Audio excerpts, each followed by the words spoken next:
Hi there, I'm Morgan Crosby from Finch Chevrolet in London, Ontario, Canada, and you're watching Cars and Crosby. I'm home. I'm here. I'm at the Chevy booth, and I'm going to give you guys a walkthrough at this year's North American International Auto Show. There are things that we have not seen yet here. Over there is the new Acadia. Over here, there is the new Traverse. And then we also have a mid-cycle refresh over in the Cadillac booth with the CT5. We also have some fun things to talk about over here in the Corvette world, some new designs, all starting on today's episode, starting right now.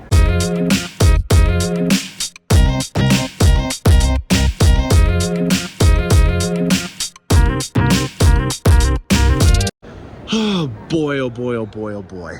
I am a pig in the mud. As you guys know, I like Corvettes. And so I thought, let's just start off with a really cool new 24 model year. This is actually the first time I've seen a Z06 in the new 24 model year. And this is Seawolf Gray. We have here a beautiful silhouette rendition of all the new colors. And this is the first time that we've had an additional amount of colors. So we have, let's just go through them all, just so you know them all. Seawolf Gray, Red Mist Metallic. This is Carbon Flash Metallic. We have our 70th anniversary edition color, Diamond White. We have Cacti, super controversial. It's over here on a Trailblazer, so we're gonna see that as well. We've got Accelerate Yellow, Amplify Orange, oh my God, Rapid Blue, my old favorite, Ceramic Matrix Gray, Regular Black, Hypersonic Gray, Silver Flare Metallic, Riptide Metallic, and then also Torch Red. So that is all the colors for there, and we've got more than we've ever had. So this is a Z07, and it's got the aero package because of that. And we have our beautiful Seawolf Gray, which if you guys still are on the fence about, it's looking pretty good. This is the brand new interior in here. This is Artemis. So a brand new color interior for this, and this is a coupe version, so you do have the ability to get a carbon fiber top. And when you're getting a Z07, obviously that's going to help out in completing that look with having exposed pre-preg carbon fiber all throughout the vehicle. So the aero package is something that you can get as well if you don't want to get a Z07. The biggest way to know that it's a Z07 over just a regular Z06 with the aero package is these Cup Sport 2 tires. This is a 21 in the rear, and then you have a 20 in the front. That is a racing strict that is street legal, and it's the biggest difference that you can see. The only other big difference is the suspension is one notch more aggressive on a Z07 than a regular Z06. So if you're wanting to make it look like a Z07, you can do that and not have to worry about racing slicks and a stiffer suspension. So Seawolf Gray, new color, always going to set the tone in terms of design and style. The biggest thing that I would note about this, especially because we're under these beautiful studio lights, is that you can really see for the first time the amount of metal flake that is in this color. A lot of people are thinking that this is like a primer finish and that it's almost like a matte kind of style finish. It's not the case at all. And again, I like to showcase these colors in all different types of applications. And when you're under these studio lights, this is probably the best ever that you're gonna see a paint color. So it's very forgiving here. When we were in Carlisle, Pennsylvania at Corvettes of Carlisle, obviously it was an overcast day, and so you're gonna see them differently. But here with these studio lights, you're seeing that this is in fact a metallic color, and it's kind of similar to Silver Flare in terms of it having that yellowy kind of goldy hue when you see the metallic flakes off to the side. So that's something that's new that I haven't seen before until I came to the Detroit Auto Show, or as we call it, the North American International Auto Show. So just for a quick reference, this is Silver Flare Metallic.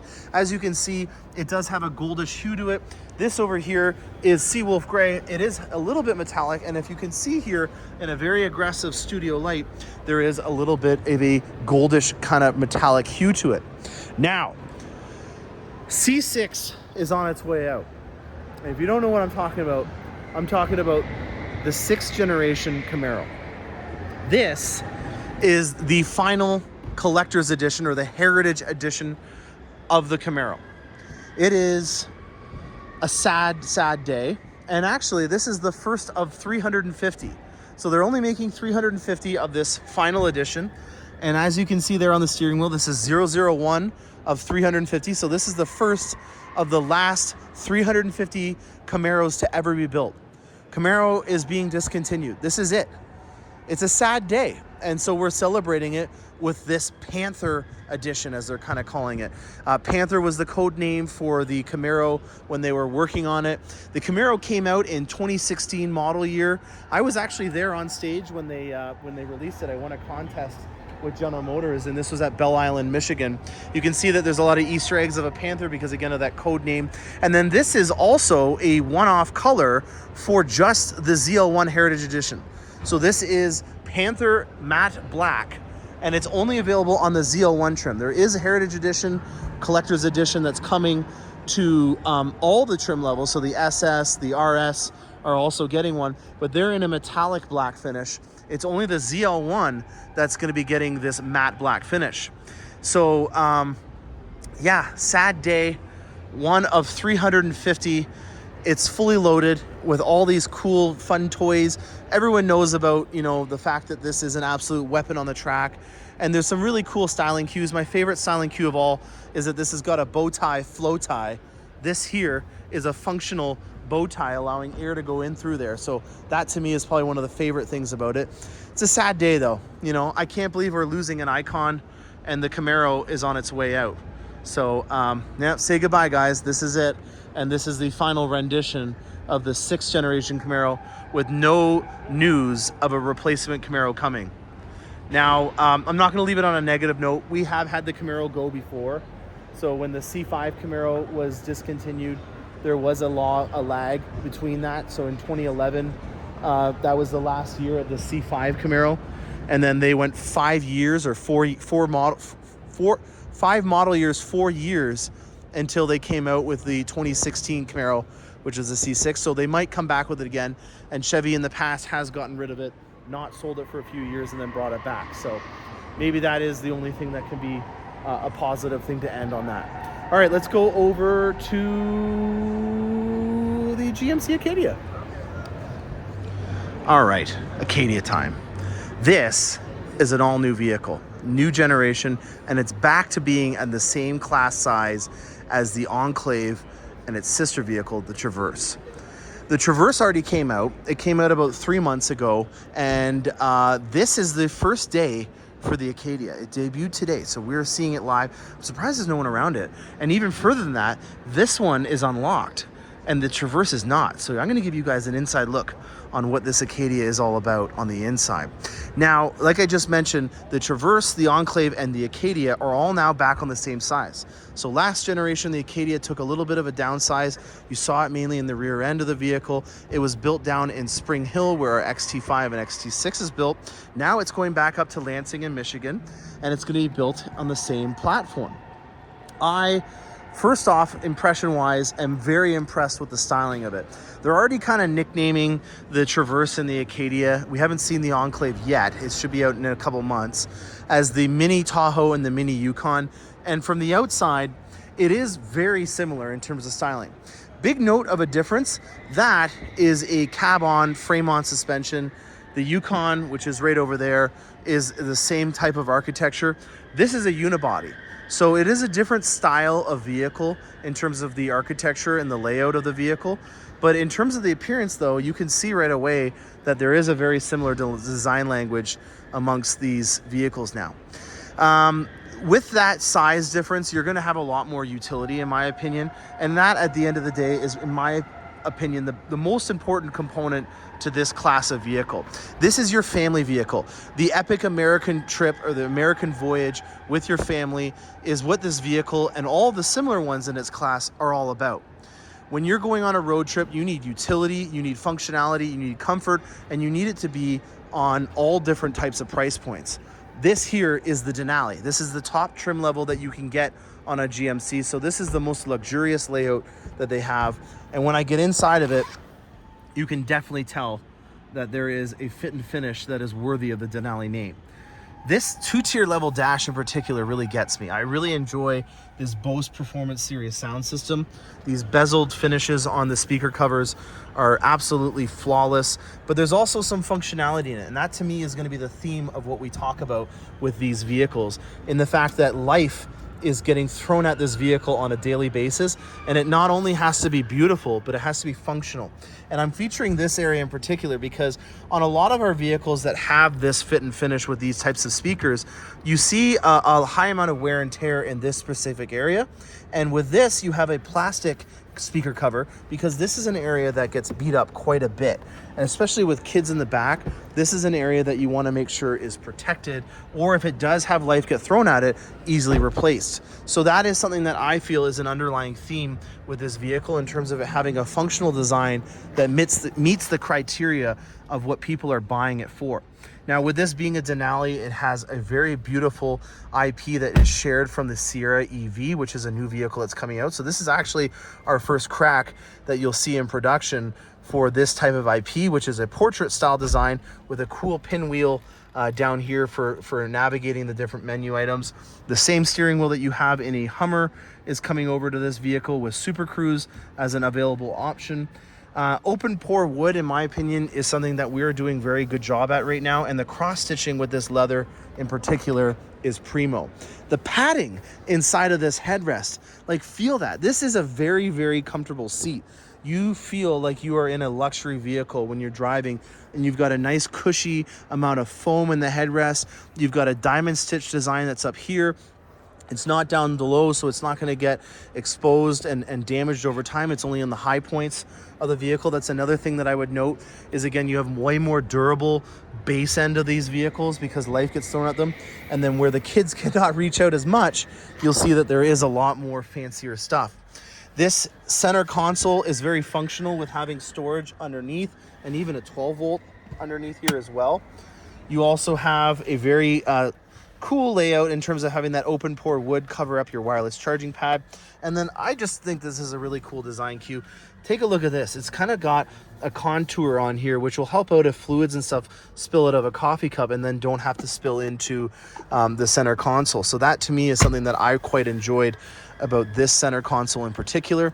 And just the fit and finish is very worthy of being a Denali on another level. So I'm always getting that vibe that, you know, we're not just making the same thing again and again with a different body or a different headlight. We're stepping it up every time, and they're exceeding my expectations. By and large, the most amazing feature that I can only showcase on this model because the other ones are locked up is the rear second row and third row in terms of utility in particular. This vehicle is bought mainly for the fact that you have people in the second and third row, and this is something where engineering and functionality meet. You want to make sure that when you're buying a vehicle that your dollars and cents go a long way, and that you have an engineering team that is designing things that will fit your lifestyle.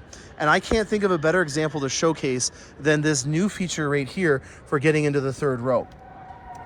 Child is not as strong as me, and I obviously don't want to rely on a child or someone that is not as capable to be able to move a nicely padded, beautiful seat in the second row.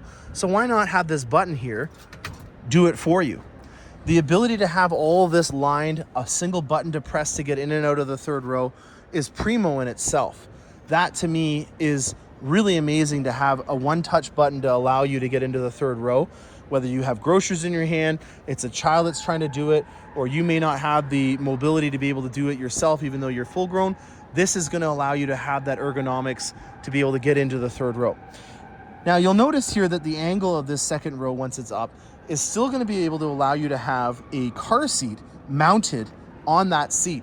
And to me, as a new father, I can tell you from experience, that is invaluable in terms of being able to have the functionality out of that third row without having to take out a 5-point car seat every single time I want to be able to use the third row. That's the kind of stuff that really I appreciate more than anything when you're looking at this specific class of vehicle.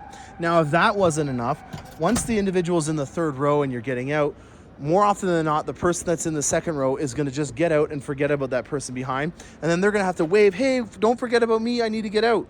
Well, they don't need to worry about that anymore, because not only do you have the button here to get in, but you also have a button right here to get out. That is just unbelievably smart in terms of being able to give the option to the third passenger or the third row passenger to be able to get out and not have to get the second row passenger involved, or to have to go around in a captain seat format if that's even available. This is also available in a bench seat, so in that you wouldn't even have that option. You'd only have this one available by pressing this button right here. Unbelievably well designed, well thought out. And for this type of vehicle on the Traverse, the Enclave, and the Acadia, it fits the bill entirely. The back end of this is very unique. I think the styling in these vehicles in particular is shown off the most in the back ends of these vehicles. I really enjoy the taillights and how they kind of flow around. It doesn't really feel, in my opinion, like it is anything but a GMC, and the Denali emblems here really give it that stance and that presence. You'll notice here a very finite detail. That is a nozzle to spray and clean your live stream camera mirror. So obviously with silt and stuff like that, and dirt that can get kicked up, because the rear end of the vehicle is always the dirtiest part of a car, it's important to have that little nozzle to clean that hydrophilic camera cover so that you can be able to get a clean view out of the back end. So that is for your live stream camera mirror right there, not just your rear view mirror. So very deep in here, you got a waterproof compartment that you can put tailgating stuff, anything in particular. If you're in the winter, you're gonna have a lot of stuff that's wet, such as a brush from when you wipe off all the snow in your car. I could go on, and you can probably already think of the possibilities and the capabilities as well. So functional utility in the back end is something that's back in action for the Acadia, because the booty is back on this thing. It does have the size now compared to the last gen. So that is the Acadia. It's in a Denali. It's very, very pretty. I don't know the name of this color, but I do like it. It's a very nice kind of stylish blue. It goes well with this lighter interior. The fit and finish is on a different level.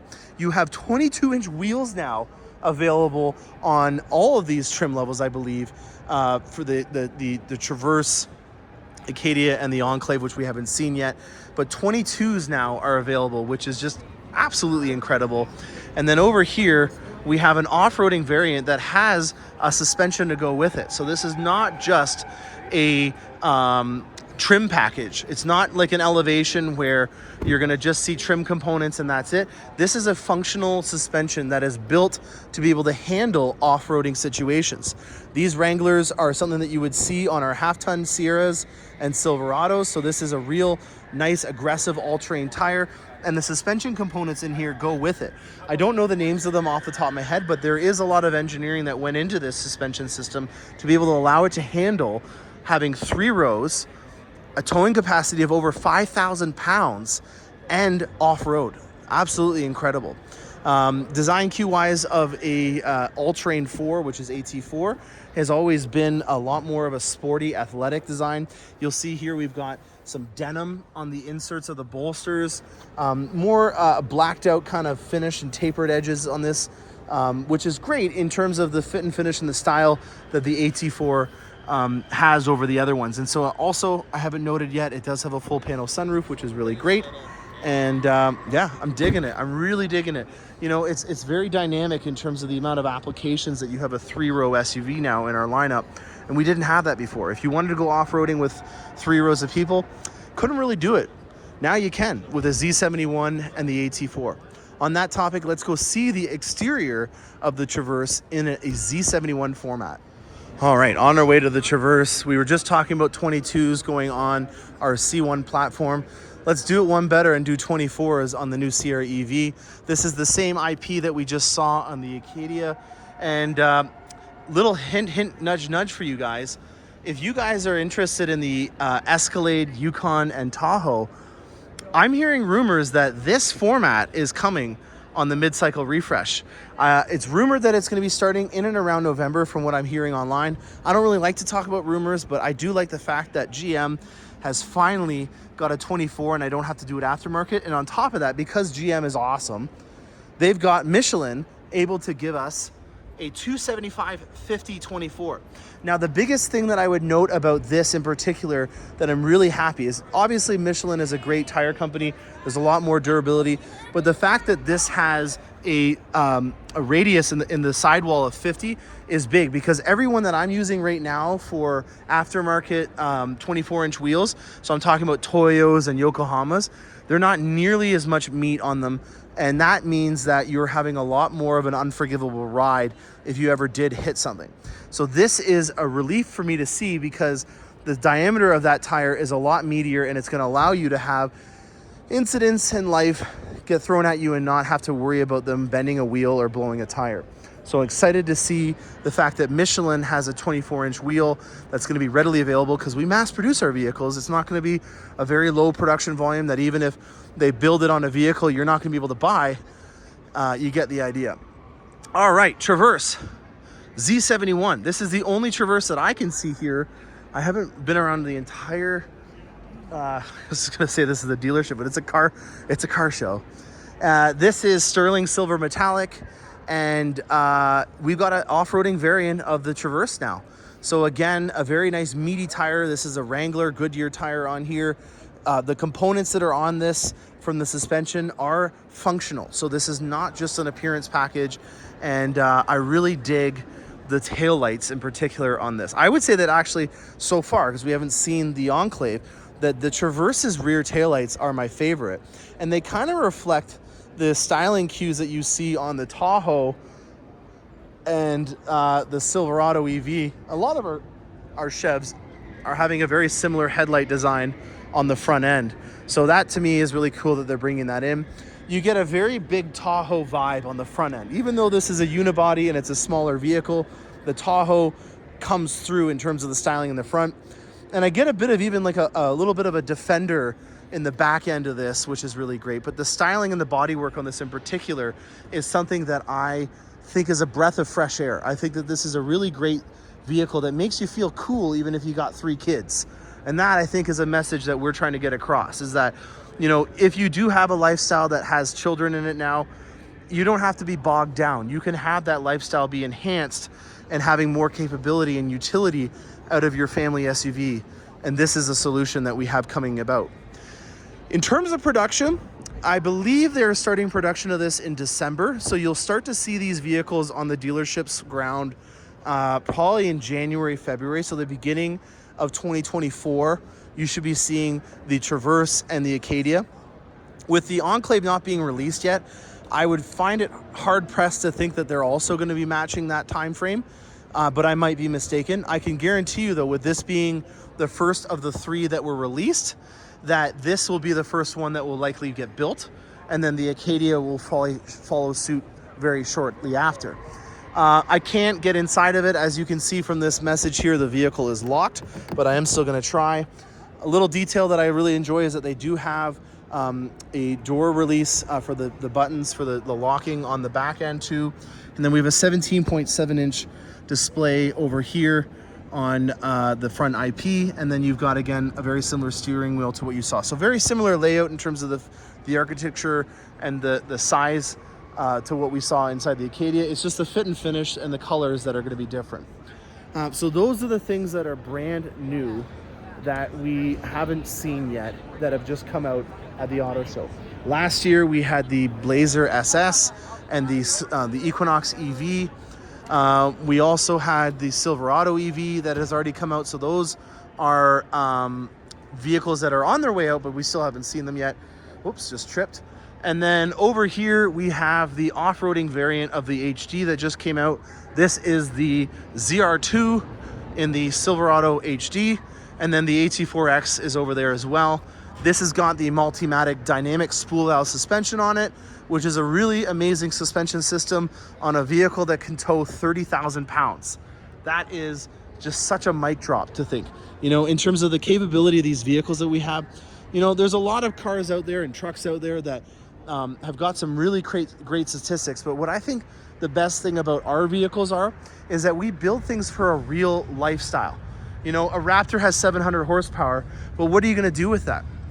This vehicle here doesn't have nearly as much horsepower as a Raptor, but it's built for the regular roads. And I hate to break it to you, but you probably are not a Baja racing team. So you really don't need 1.5 feet of flow in your suspension. You probably only need about 2 inches, 3 inches in particular. And that's what a dynamic spool valve suspension does. With this being the HD and having a little bit more of a lift than the half-ton version, you can actually see it a lot more over here. So what is going on is we have relief chambers. And so, yes, you know, on a Raptor, you have like 1.5 feet of play. It's a huge shock that's on there.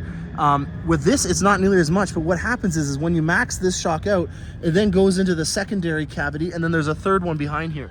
So you're maxing out the different relief chambers and allowing it so that you don't have a massive play in the suspension. If I rock this vehicle, I don't actually want to do that because I might set off the alarm. You'll see that it's not nearly as tippy if I went over to the Raptor booth or the TRX booth and then messed around with it. So that, in my opinion, is a really great functionality. I guess a reality check, if you want to call it. Yes, I'm not a race car driver. Yes, I'm going to be driving this on the road for the most part. So why not have a suspension to go with that? So that is, I think, the last thing that we have here. Oh no, we got Cadillac. Let's go over to Cadillac and see what they got over there. All right, Cacti, new Corvette color on the tracks. Active, interesting. I don't know. It's just the fact that an entry-level front-wheel drive only SUV shares the same color with our flagship performance vehicle. I'll let you do the talking. Enclave Avenir, last year of that. Beside it is the Buick version of the Trax, which is called the Invista. So there is our new Buick layout. Same color, I think, as what we just saw on the Acadia Denali. So nice, cool new Buick Crest. I think it looks sharp. Price point wise, about 35,000 Canadian. Mid-cycle refresh time. This is a film shoot that I'm not gonna bother. So let's go around the other way. CT4, Cadillac V, in a nice pearl white finish, very nicely done. Auburn interior on the inside. Last year for that until they do the mid-cycle refresh. And here we have a Blackwing with a mid-cycle refresh. Beautiful, beautiful, beautiful.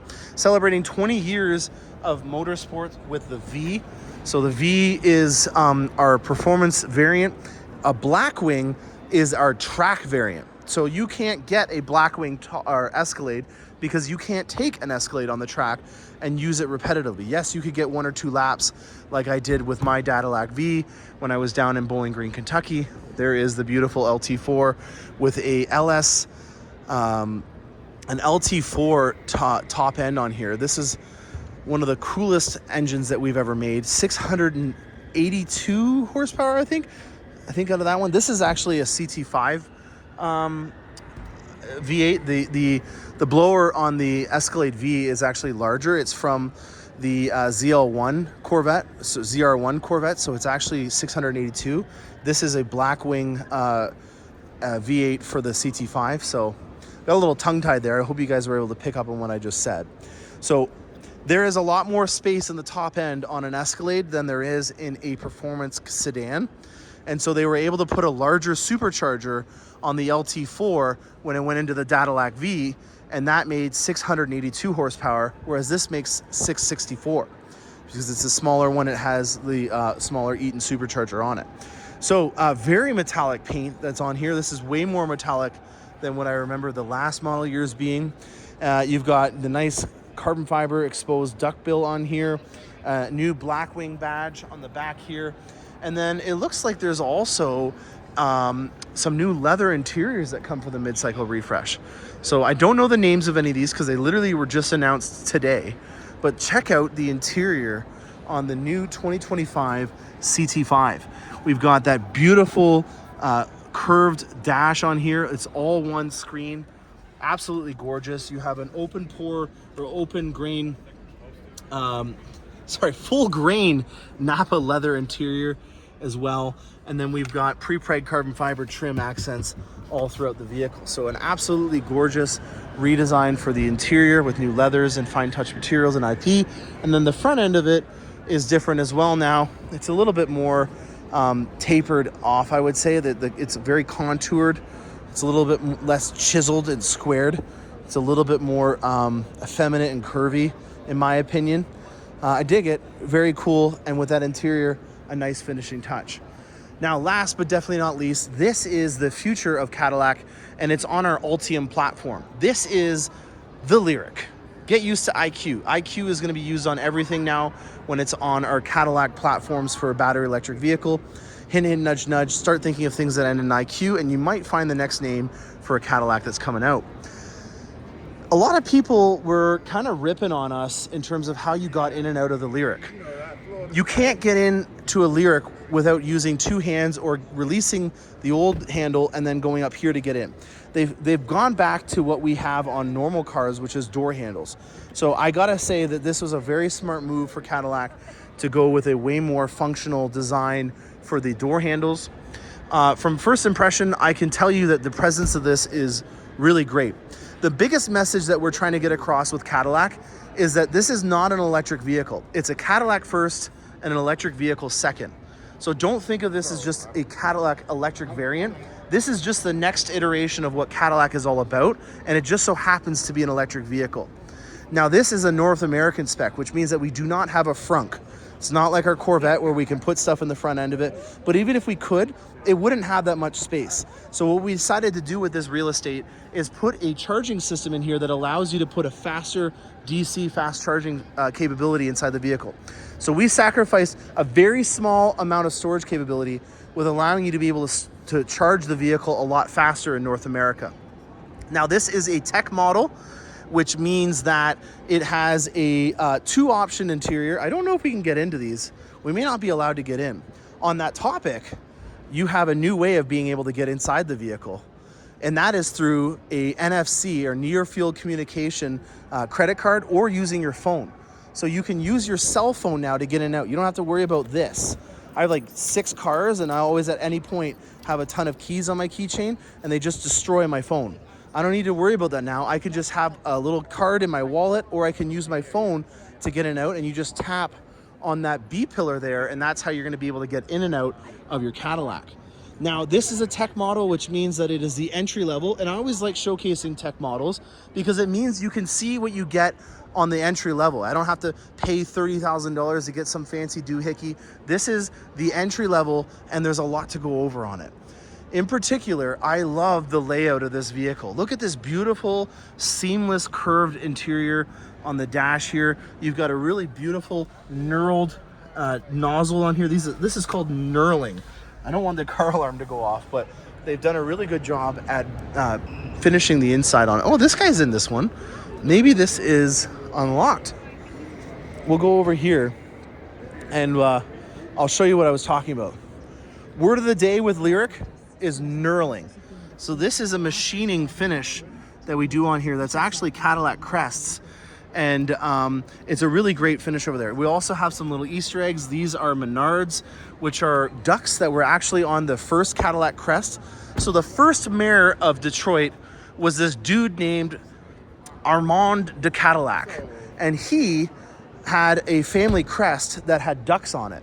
And so what we did is we played a little homage to the dude that we named after the company and put some of his Menards right inside of here as a little, cute. Turns out after we did some research, after we had already done that, he actually stole the family crest from another person. So it wasn't actually his family crest, but it's too late and Cadillac will go down in history. I'm just checking to see which number this is. This is a 21st 24 model year Lyriq off the line. So I have a Sport 3 on its way in. I can't wait for it. In particular, it's going to be like 3 levels above this one. You can see right away that it's an entry level because of the wheels that are on it. This is an 18-inch wheel, but you do get to see the new nomenclature for the back end when it is an all-wheel drive spec, and that is 600 E4. What does 600 stand for? That is the amount of Newton meters of torque that the Cadillac Lyriq has in it. So that is the way that we showcase the power on it. Because it doesn't have any displacement, we're no longer putting 6.2 on the side of a vehicle. We're putting 600 because that's the torque output in Newton meters. Sounds pretty awesome, doesn't it? Now the front grille on this has got a really beautiful showcase and sequence of dancing lights. Obviously with this thing being, oh, actually this one's starting up right now. Maybe we'll see a little light show here. Anyways, it does something fancy. You'll love it.